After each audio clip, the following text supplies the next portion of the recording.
वृंदावन विहारी लाल की जय। राधा रानी की जय श्री गुरुदेव भगवान की जय। श्री राधे राधे। भक्ति प्रश्नोत्तरी कार्यक्रम प्रारंभ किया जा रहा है। आइए हम भक्ति संबंधित प्रश्नों को श्रवण करें। श्री राधे राधे गुरु जी, आपके श्री चरणों में कोटि कोटि दंडवत प्रणाम। गुरुदेव, प्रश्न है, मैं स्वामी विवेकानंद से बहुत प्रभावित हूँ और उनके आदर्शों पर चलने का प्रयास करता हूँ, लेकिन मैंने कई लोगों से सुना है कि वे कभी कभी मांस या मछली का सेवन करते थे। तो क्या यह बात सत्य है? यदि हाँ, तो फिर इसके पीछे क्या कारण था? क्योंकि वो तो एक महापुरुष थे, तो अगर ये सत्य है तो फिर ऐसा क्यों? कोई न कोई कारण रहा होगा। अब आप ये बताइए कि जहाँ अच्छाइयों का ढेर हो उसमें से बुराई खोज के निकालना क्या जरूरी होता है? ये बात तो बिल्कुल मूर्खता की है। मणिमय मंदिर मध्य पश्चित पिपीलिका छिद्रम। मणिमय मंदिर मध्य पश्चित पिपीलिका छिद्रम, एक मणियों से भरपूर मंदिर बना हुआ है। अब उसमें सब आनंदित हो रहे हैं, लेकिन एक चींटी ऐसी है जो छेद खोद रही। उसको मंदिर की अच्छाई नहीं दिख रही, उसमें छेद खोजती है। पश्चित पिपीलिका, पिपीलिका माने चींटी, छिद्रम, वो छेद खोजती रहती है। अब आप बताओ, वो कोई समझदारी है उसकी? अच्छाई नहीं देख रही। अच्छा चलो, किसी को 100 नंबर में से कितना मिल जाए तो फर्स्ट डिवीजन पास होता है? 75 मिल जाए तो नहीं, 60 में मिल जाए, 60% में फर्स्ट डिवीजन, 75 में डिस्टिंक्शन। अच्छा, अब किसी को 99 मिला हो तब तो उसका 99% आप देखोगे कि 1% जो नहीं मिला वो देखोगे? अब ये समझिए, अब 60% में तो फर्स्ट डिवीजन हो गया, 75 में डिस्टिंक्शन हो गया, और 99% मिल गया, तो उसका 99% आपको देखना चाहिए कि 1% नहीं मिला है वो देखना चाहिए। 99% देखना चाहिए ना।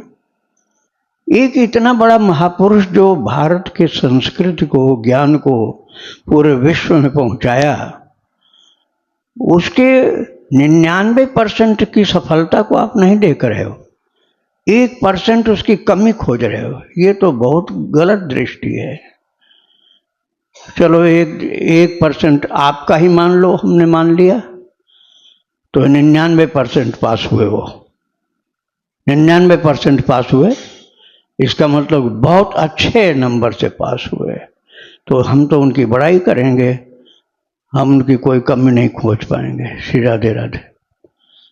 गुरु जी, मैं चाहता हूँ कि इस पे थोड़ा सा और कुछ बताने की कृपा करें, क्योंकि आज के जो जीव गुरु जी बहुत ही छोटी बुद्धि के हैं और बहुत ही तुच्छ बुद्धि के हैं।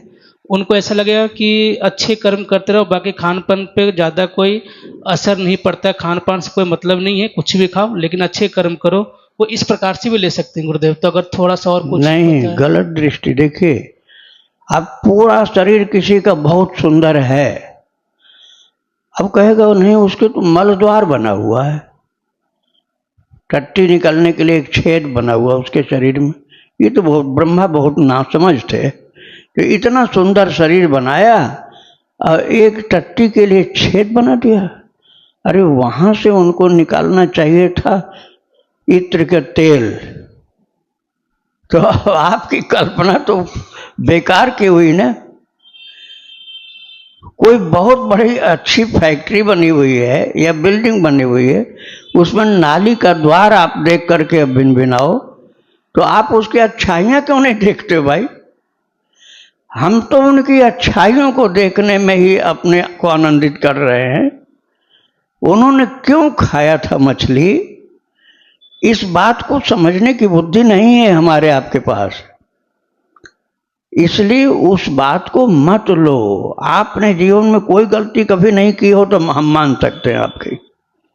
आपने अपने जीवन में कभी किसी प्रकार की छोटी सी भी गलती न की हो तो हम आपके प्रश्न को सार्थक मान सकते हैं। अच्छाइयों को देखिए भाई, महापुरुष के अवगुण नहीं गुण खोजना चाहिए। राधे राधे। इनका दूसरा प्रश्न है गुरुजी, स्वामी विवेकानंद जी का देहावसान किस प्रकार हुआ था?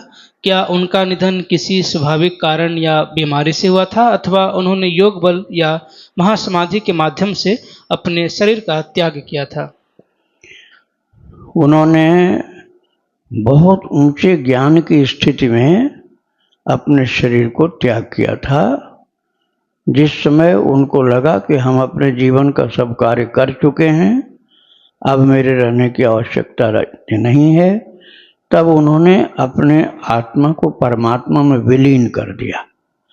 और जब परमात्मा में विलीन कर दिया तो शरीर से हट गए, और जब शरीर से हट गए तो शरीर जड़ हो गया, अलग हो गया। वो एक योग मार्ग से शरीर त्यागा था उन्होंने।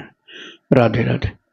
इनका आखिरी प्रश्न है, गुरुजी मुझे आज तक समझ नहीं आया कि स्वामी जी किस मार्ग के पथिक थे, ज्ञान मार्ग, योग मार्ग या भक्ति मार्ग? कृपया मेरी इस उलझन को दूर करें। वे ज्ञानी भक्त थे, ज्ञानी भक्त थे। तेषाम ज्ञानी नित्युक्त एक भक्तिर्विशिष्ट थे, प्रियो ही ज्ञानिनोत्यर्थ महम स च मम प्रिय।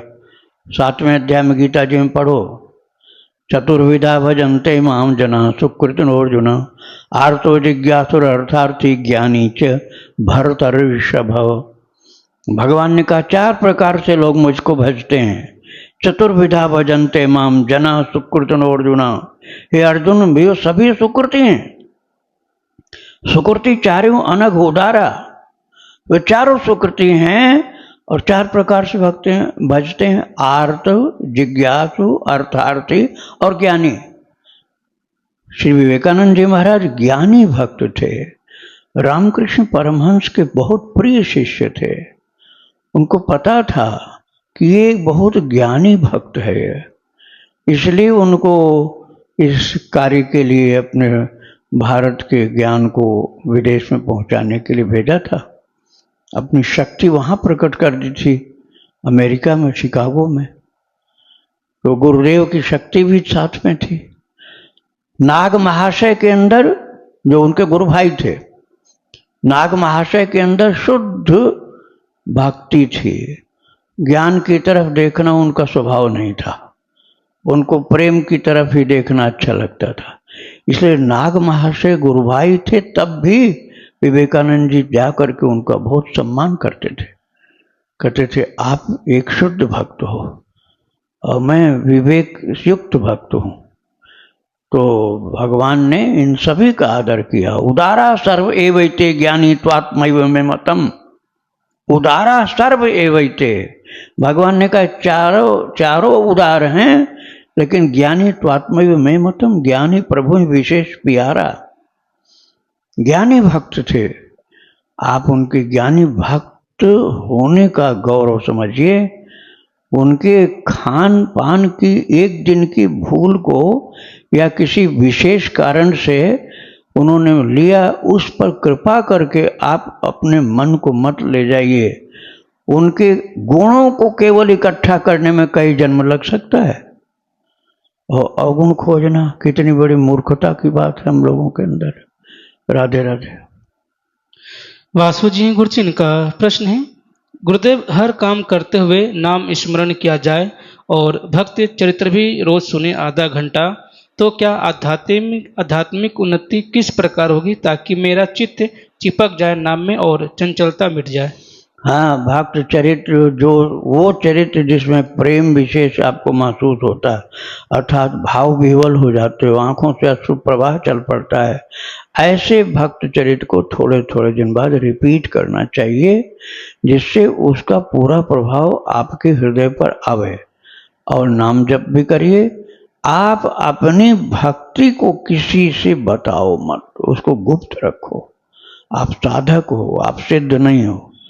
सिद्ध लोग बताते हैं जगत के कल्याण के लिए, आप बताओगे अहंकार बढ़ाना हो जाएगा। आप अपनी भक्ति के विषय में बताओगे तो जगत का कल्याण तो पता नहीं कब होगा कब नहीं होगा, लेकिन अहंकार पहले आपका बढ़ जाएगा। तो आप खूब नाम जप करो, प्रभु का चिंतन करो, ध्यान करो और भक्त चरित्र खूब ज्यादा सुनो, प्रेम भरे हुए चरित्रों को, तो आपकी उन्नति होगी। और मेरी प्रार्थना है कि ऐसे महान पुरुषों के अवगुण खोजना बंद करो। उसी का प्रश्न है? नहीं नहीं, ये उनका नहीं है, ये अलग है। अच्छा, मैं सभी के लिए कह रहा हूँ कि महान पुरुषों के अंदर अवगुण खोजने की गलती करना बंद कर दो। वो समझ नहीं पाओगे कि क्यों उन्होंने मछली खाया था। अरे शंकराचार्य ने भी मछली निकल ली थी, अब आप शंकराचार्य के अंदर दोष बताने लग जाओगे।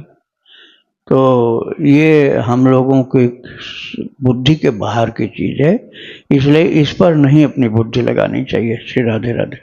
भाग्यश्री जी हैं, इनका प्रश्न है, गुरुजी क्या जगन्नाथ भगवान का निर्माल्य प्रसाद मासिक धर्म में पा सकते हैं?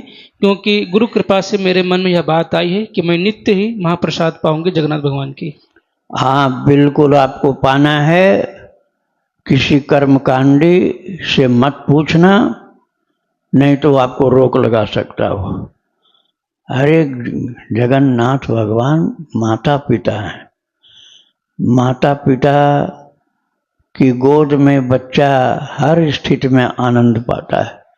उनका प्रसाद अर्थात उनका जूठन, भगवान का जूठन उच्छिष्ट हर बच्चे को प्राप्त करने का सहज ही अधिकार होता है। इसलिए आपको किसी प्रकार से मन को छोटा नहीं करना, आप उनके प्रसाद को निश्चित पाइए और प्रणाम करके पाइए और भगवान की कृपा महसूस करिए। राधे राधे। इनका दूसरा प्रश्न है, गुरुजी मैं अपने बच्चों को जबरदस्ती 1100 बार राम नाम का जप करवाती हूँ। कभी कभी बच्चे मन से करते हैं और कभी कभी गुस्सा होकर करते हैं और मुझसे कहते हैं कि हमको रोज परेशान करती हो, रोजाना नाम जपो बोलकर। तो क्या गुरुजी वो आगे चलकर भक्ति के मार्ग पे आ पाएंगे? अभी आप करा रहे हो तो उसके बाद थोड़ा प्रसाद बांटा करो, तब बच्चे नाराज होना बंद कर देंगे।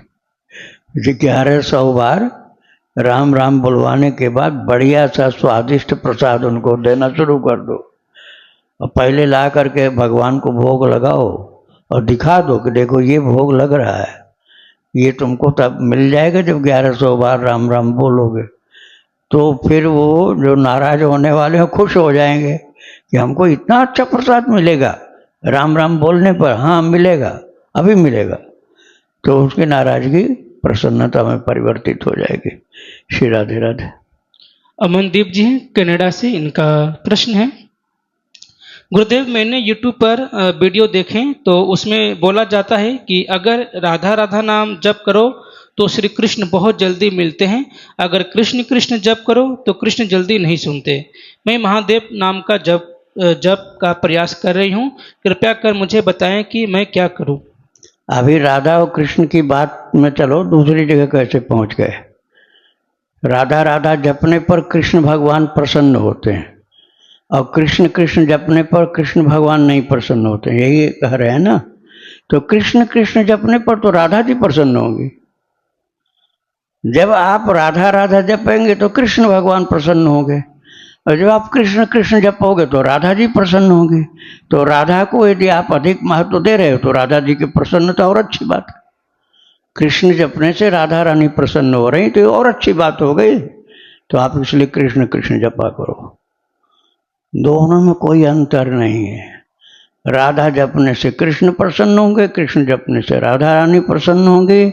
इसलिए दोनों ही कल्याणकारी है, दोनों प्रसन्न करते रहो। राधे राधे। लेकिन गुरुजी यह तो हाँ सॉरी गुरुजी, इन्होंने माधव नाम जप करती, मैंने महादेव बोल दिया भूल से, यह माधव नाम जप करती है।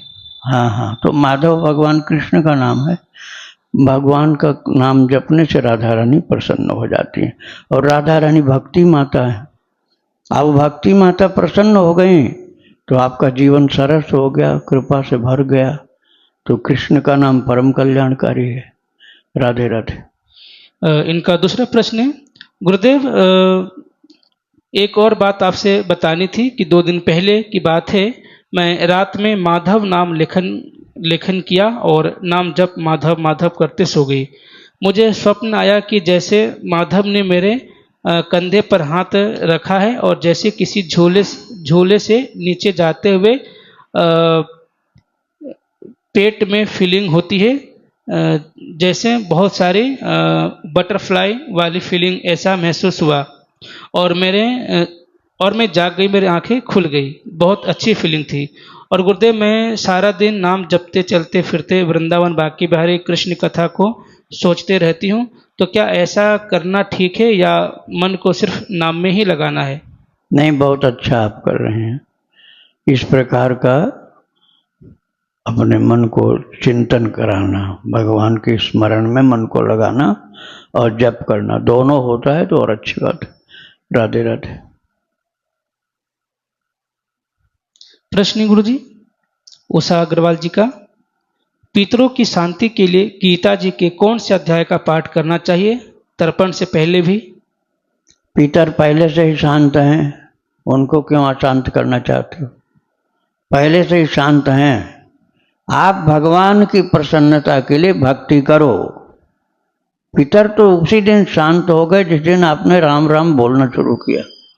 जिस दिन कृष्ण कृष्ण आपने बोलना शुरू किया, आस्फोटयन्ति पितरो नृत्यन्ति च मुहुर्मुहु मदवंशो वैष्णवो जातो यह नस्त्राता भविष्यति। तो उसी दिन पितर लोग प्रसन्न हो गए जिस दिन आपने भगवान का नाम बोलना शुरू किया।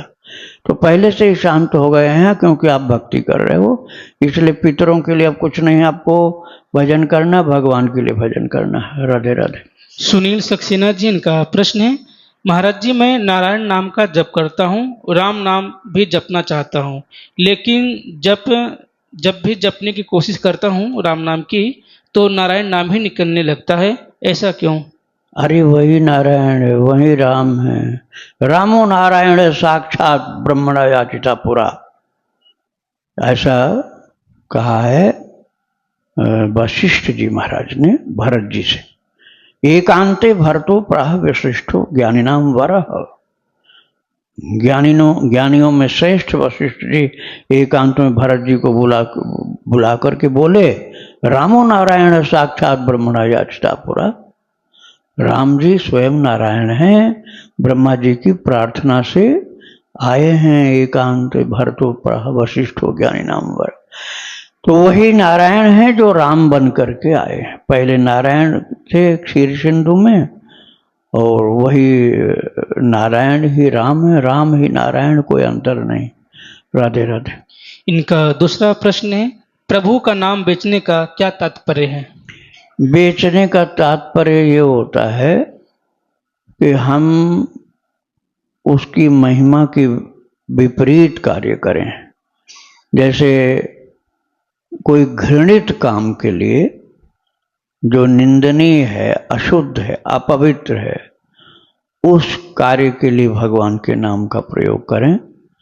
और गंदे कार्यों में भगवान का नाम प्रयोग करके धनार्जन भी करें और पवित्रता का ध्यान नहीं रखें, भक्ति में मन न लगावें और अश्लीलता में लगाएं, तो वो बेचना हुआ, अशुद्ध उपयोग हुआ। और एक बात और भी, नाम में या नाम से संबंधित कार्यक्रम में, जैसे कथा, उसमें यथा लाभ संतुष्ट, यदृच्छा लाभ संतुष्टो द्वंद्वातीतो विमत्सरः। यदृच्छा लाभ संतुष्टो द्वंद्वातीतो विमत्सरः। जितना प्रभु ने दिया हमको उसमें संतुष्ट रहें। तो ये बेचना नहीं हुआ। अब उसको परेशान कर करके, यजमान को परेशान कर करके, नहीं तुझे देना पड़ेगा, नहीं तो श्राप दे दूंगा मैं, ऐसे करना, ये बेचना हो गया। तो जितना भगवान का मिल गया भगवान की ओर से, प्रसाद ही मान लो, तो कल्याणकारी हो गया। अब खैंचा तानी हुई, नहीं वो नहीं दे पा रहे हैं, रो रहे हैं, और हम नहीं बेच, तुमको जो कुछ है घर का सब बेच बाच कर दो, गुस्सा करें, तो ये है भगवान के नाम को बेचना हुआ। ऐसा नहीं करना चाहिए। राधे राधे। एक सखी हैं, उनका प्रश्न है, गुरुदेव, आपने कर्ज मुक्ति के लिए गोपाल सहस्त्र नाम का पाठ करने को कहा है, किंतु प्रश्न यह है कि मैं श्याम सदाशिव का नाम जप करती हूँ और मैंने भगवान से कहा था कि आप ही मेरे माता पिता हैं, मैं आपके अलावा किसी भगवान को नहीं मानूंगी, मैं आपके ही शरणागत हूँ।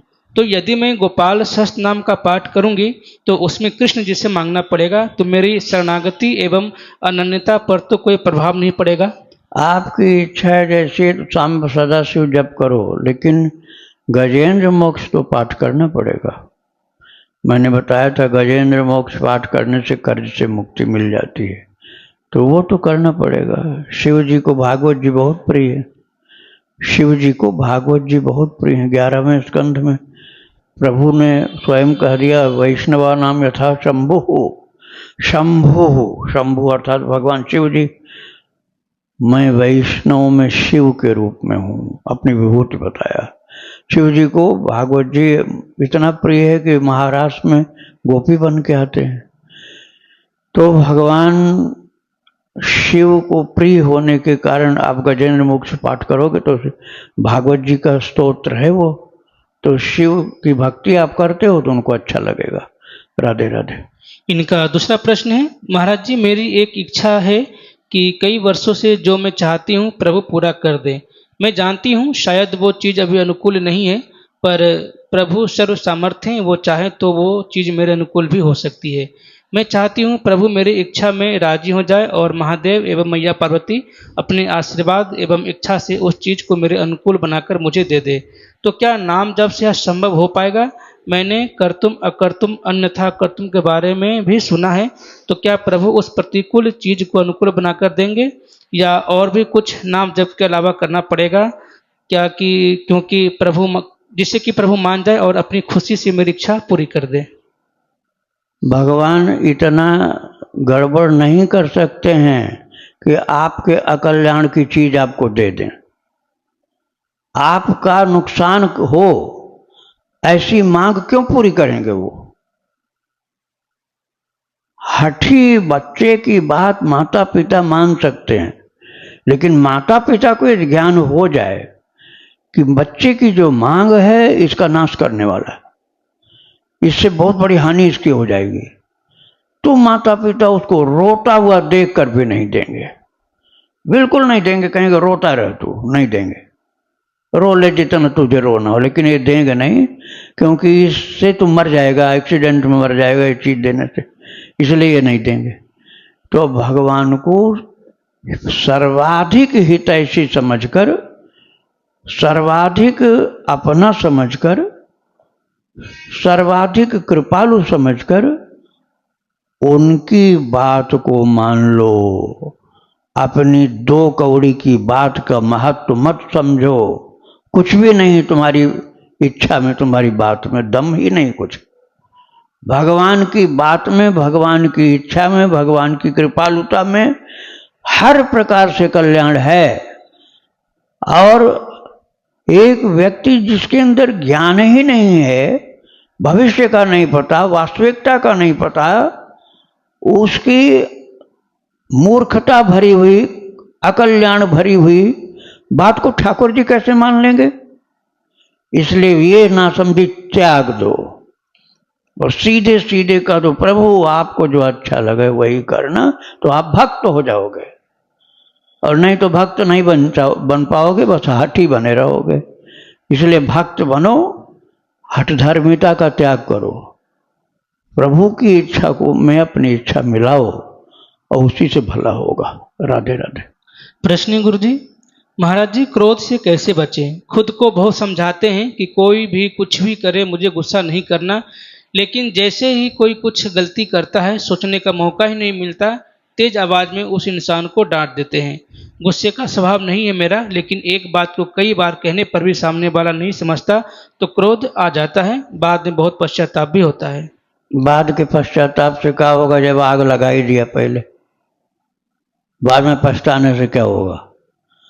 उसका तरीका यह है कि मौन, एकदम चुप, होठ हिलने न पावे, होठ हिलने भी नहीं देना, मुंह को कस के बंद रखना जब तक माहौल सही न हो जाए, तब तक, जब तक वातावरण बहुत बढ़िया न हो जाए, परिवर्तित न हो जाए, तब तक होठ को दबा के रखो, शब्द कोई नहीं निकलने देना। एक तरीका ये है। और फिर भी जड़मती ये सही है कि नहीं मान रहे हो तो उठ करके वहाँ से चल दो। जहाँ का वातावरण दूषित कर रहे हो वहाँ से उठ के चल दो। और उससे अच्छा ये है कि बिल्कुल होठ बंद करके रखो, बोलो नहीं, बिल्कुल नहीं बोलो। और जब वातावरण एकदम बदल जाए, वो बात ही समाप्त हो जाए, तब जरूरी हो तो प्रार्थना के स्वर में बोलो, और नहीं जरूरी हो तो बोलो ही नहीं। राधे राधे। कंचन बिष्ट जी, इनका प्रश्न है, गुरुजी, आज से कई साल पहले जब मैं 18-19 वर्ष की थी तब कृष्ण मेरे जीवन में आए। उस समय मैं मांस मछली तो नहीं खाती थी, लेकिन अंडा खाती थी। अब तो मैं कई वर्षों से अंडा भी नहीं खाती। पिछले 1 वर्ष से तो मैंने अपने ससुर जी की मृत्यु हो जाने के कारण लहसुन प्याज भी नहीं खाया। लेकिन कृष्ण के जो स्पष्ट अनुभव मुझे वर्षों पहले होते थे, वो ना ही पिछले 1 वर्ष में हुए हैं और ना ही अभी हो रहे हैं। इसका कारण क्या है? इसका खान पान से संबंध नहीं है। आपने अपने खान पान में सुधार कर लिया, ये कोई गलती नहीं किया आपने। ये कोई गलती नहीं किया है कि इस गलती के कारण भगवान का अनुभव चला गया। आपके अनुभव के जाने का कारण है आपके द्वारा अपनी विशेषताओं अर्थात प्रभु की कृपाओं का वर्णन कर देना। आपने किसी को, चाहे अपने घर के लोगों को, चाहे अपने किसी खास व्यक्ति को, पति या पत्नी को, या और किसी को इस प्रकार की बातें शेयर किया, बताया कि हम प्रभु की ओर से इतना इतना कृपा का अनुभव होता रहता, आनंद मिलता है। वो बताने से बंद हो गया, ऐसा नहीं कि खान पान सुधारने से बंद हो गया। श्री राधे राधे। रौनक सिन्हा, इनका प्रश्न है, अभी तक मैंने बस श्रील प्रभुपाद जी की भगवत गीता पढ़ी है 3 बार। महाराज जी, क्या मुझे और बार भगवत गीता पढ़नी चाहिए या अब कोई और पुस्तक पढ़ना चाहिए? क्या आप मुझे कोई पुस्तक रिकमेंड कर सकते हैं? देखो, बहुत लोगों ने गीता जी का भाष्य लिखा है। सबसे ज़्यादा कठिन भाष्य है शंकराचार्य जी वाला, और रामानुज जी ने भी लिखा है, रामानुजाचार्य जी का भी भाष्य है, और इस्कॉन वाला भी है जो आप पढ़ते हैं, और तिलक जी का भी भाष्य है, श्री जयदयाल गोयंदिका जी का भी भाष्य है तत्व विवेचनी, और राम सुखदास जी महाराज का भी साधक संजीवनी है, और यथामति मैंने भी खूब व्याख्या उसकी सुनाई है। आपको श्रीमद् भगवद गीता भाव मंथन इस नाम से भक्ति आश्रम चैनल पर यूट्यूब में मिल जाएगा। उसको आप सुनना चाहो तो खूब विस्तार के साथ बताया गया, उसको आप सुन सकते हैं। राधे राधे। इनका दूसरा प्रश्न है, महाराज जी, यदि वैष्णव दीक्षा न हो तो क्या हम तिलक धारण कर सकते हैं? अगर कर सकते हैं तो किस संप्रदाय का तिलक करना चाहिए? जब आपको दीक्षा नहीं मिली है तो आप स्वतंत्र हो, जो अच्छा लगे वही लगा लो आप। लेकिन फिर ये मत कहना कि हम दीक्षित हैं इस संप्रदाय में। देखो,